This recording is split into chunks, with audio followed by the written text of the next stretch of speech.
Міне сіздерге көрсетем деген көйлегімді аяқтадым. Қолы ұзын, қолында сборка, мына жерде резинка. Белінде де резинка салдым. Бұл 2 ярусты қып пішігем. Бірақ қысқа шыққаннан кейін мен 3-ші баламды жалғадым.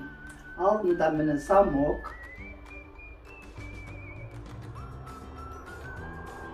Міне замогы. Бала еміздіруге де болады ашып. Өте ыңғайлы, потайной замок берді тігілген. Мына жағасын ана жағына астары қойдым, оны қалай тіккенін көрсеттім сіздерге. Мінекей осылай. Бұл өте жеңіл фасонды көйлек, өздеріңізге тігіп алуға болады. Егер ұнаса лайк басып, подписаться етіп, колокольчикті бассаңыздар, мен сіздерге жиі көрініп тұрамын. Келесі түсірілімде мен сіздерге намаз оқитын адамдарға арналған көйлекті пішіп тігіп көрсетемін. Мінекей енді мен выточкасында тігіп алдым 2 жақтама. Бұл жоғары қарай үтіктелінеді. Мен алды толығынан бітті. Енді бұны бұлай қойып, арқасын осыған төсеп тігіп шығамыз. Міне арқасын бұлай төсейміз да. Мына иығын тігіп шығамын. Міне иығын тігіп, зигзагтап алдым. Енді мына шетін қарасаңыздар, міне бұлда келіп тұр. Выточкасын тіккен кезде мына белменен шақ тұрады. Қазір осылай тігіп аламын. Мінекей, мен мына шетін тігіп, зигзагтап алдым. Мынағы да бәрі тігілді. Кеудесі осы мананың болды. Мінекей, қолының 2 жағын тігіп, тоқып алдым. Енді бұл қолына мынандай строчка беру керек біз. Мінекей, көрініп тұр бұлай. Міне осылай жию үшін. Қазір бұны жиюын көрсетемін. Міне бұлай алып, бұны жиып шығамыз. Мына жерге шейін.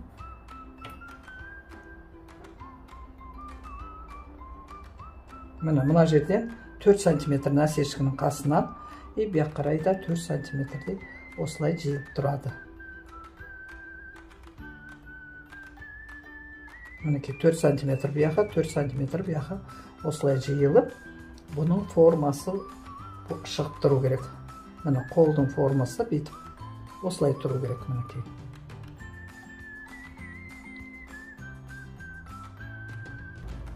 Міне біз қолын мынандай қайтарып тігіп алдым. Енді бұған мынандай резинка өткіземін. Мен мына жерден кішкентай қалдырып қойғамын. Осы жерден соғып, қазір резинкамды өткізіп байлап аламын. Бұл резинканы жалпақтау алған жақсы. Менікі енді масканың резинкасы. Оны бүйтіп өткізіп аласыз да, бұны байлап қоя саламыз.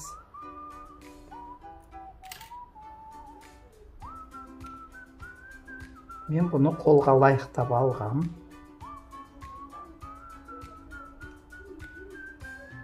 Оны байлап алдым. Қазір біткен кезде мұны қолыма әзір киіп көрсетемін.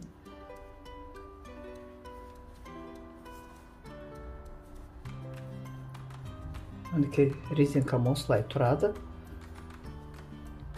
Байлағандағы юбкасы жоғары жағы, әзір осы жағын тігіп шығамын. Мінекей біз 2 шетінде тігіп оверлоктап алдық. Енді қара, мына жерде 20 сантиметр артық. Қазір мен 3 жерді бүйтіп айландырып, 2 рет тігіп шығамын. Өйткені мына жерге сборка беру үшін. Мінекей бұлай 2 неменен тігіп шықтым. Енді осыны тартамыз. Сборкаға бұл өте әдемі жиылады. Ерінбесеңдер 2 реттен осылай тігіп алуға болады. Мінекей мұнаның етегіне мұнаны сборкалап алдым. Бұны сборкалау үшін мына жердегі жіпті, міне 2 қабат жібін, міне осыны екеуін бірге қатар тартып, мына перде сияқты бұлай жиылып тұру керек. Көрдіңіздер, мен сөйтіп бір келке бұлай жиып алдым. Енді бүйтіп ұстасам, осы жерге шақ. Қазір осы жерді бүйтіп айландырып тігіп шығамын. Мінекей мына жерге біз потайной замок тігеміз, оны мына теріс қаратып қоямыз, оң жағына. Мынаға теріс қаратып қойып аламыз. Енді біз лапканы ауыстыруымыз керек, мынандай лапка керек. лапкысын көтеріп, мынаны бассақ, өзі түседі. Енді мынаны саламыз. Мінекей, салдым.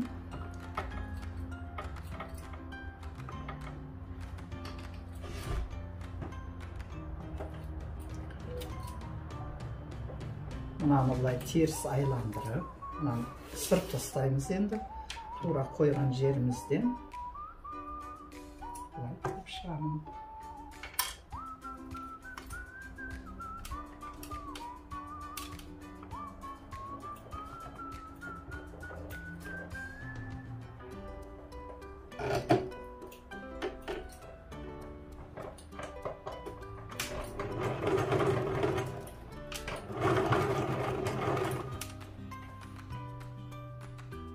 Міне бұлай қойып, сәл тігіп шығамыз. Міне біз замогын тігіп шықтық бұлай. Мен мына қалғанын қырып тастаймын. Бұл жерде бізде бел тігіледі. Енді бұл жерде сыраз бекітіп алу керек, әйтпесем сөгіліп кетеді. Мінекей енді мына сборкалаған жағымызды біркелкі көріп отырамыз. Әрі мынаны үстіне қойып, етіп жайлап тігіп шығамыз. Лапканың бойынан 1 сантиметр қылып, осылай әр кезде үстіп қарап, мына астыңғы сборкаларын біркелкі ұстаймыз да тігіп шығамыз. Мінекей сборкалап тігіп, тоқып алдым. Енді мынаяқта айландырып қараса, мына аударып қараған кезде, мына жерде бізде шоп көрініп тұрады. Бұл екі тігіс болған, соны ортасынан жүргізген. Бұл тігісті алып тастай саламыз, осы тігісті. Міне мен етегін қайтарып атырмын бұлай. Міне кішкентай бетті қайтарып. Осылай етегін қайтарып шығамыз.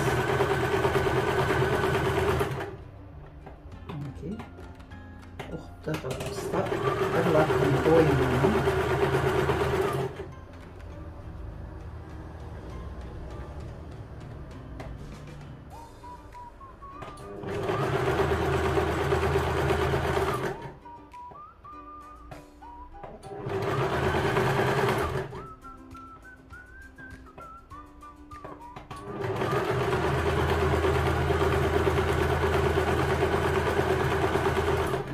Осылай етегін қайтарып алдық.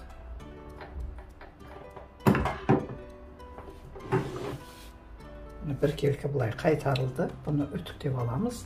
Осман юбкасы. Мынаған енді мен мына астарын тігіп шығамын. Оны осылай қойып, тігіп шығамын. Екі жағында. Мінекей арқасында осылай қойып өлшеп аламыз. Екемізді енді мынаны осы жаққа тігіп аламын екеуін. Осылай қазір машинаман тігіп аламын. Міне мен мынаны тігіп алып, қарасаңыздар, мына жақтарын тігіп, айландырып, бұны бұлай тігіп шықтым. Шаншып алдым. Мінекей осылай. Енді қазір мен бұны осылай тігіп шығамын. Мінекей, қазір мен осылай тігіп шығамын. Мінекей, апташкіні бұлай тігіп алдым, мынандай кесіп алдым. Кесілгені көрініп тұр. Енді бұны аударып, мұна несі осыяқ қарап жатады. Мен әзір мерден 0,1 сантиметрден машинама тігіп шығамын. Енді біз мұнаған қолын саламыз. Қолды бұлай сборкалап алдым.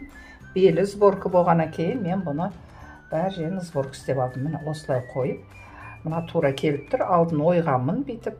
Алдыңғы жағы деп, енді біз осыған бұлай кіргіземіз. Мұна қиылған жерді осы жерге қоямыз. 1 сантиметр артқа қарай.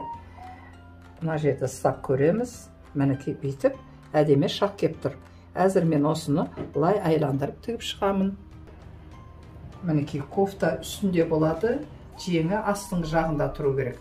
Мұна кофтаны сәл тартыңқырап отырып, бұлай тігіп шығамыз. Лапканың бойынан. Бүйтіп, яғында көреміз бүйтіп. Мінекей, мынаны сәл тартамыз. Астын бұлай реттеп қой беріп. Енді мына жерде көреміз. Мына жерде біздің белгіміз бар, ортасы. Мына ортасына келу керек.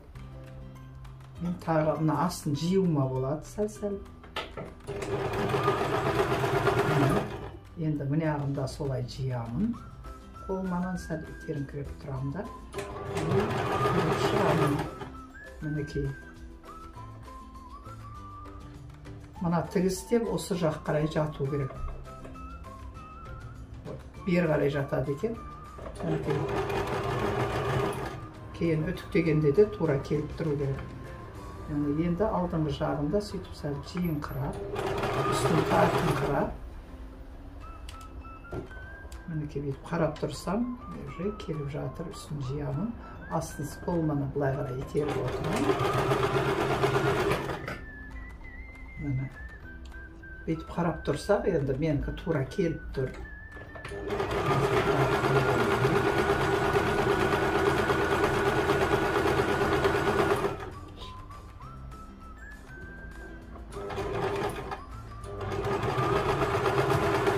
Тігіп шықтым. Әзір көрсетем қалай тұрғанын. Тігіп шықтым. Қазір оң жағынан көрсетейін. Мені қолымыздың иық жағы осындай сборкамен тұрады, үсті. Осылай тұрады. Сборка болып.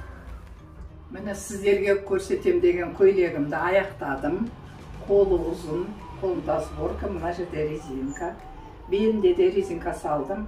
Бұл 2 ярусты қып пішіп, бірақ қысқа шыққаннан кейін мен 3-ші баламды жалғадым.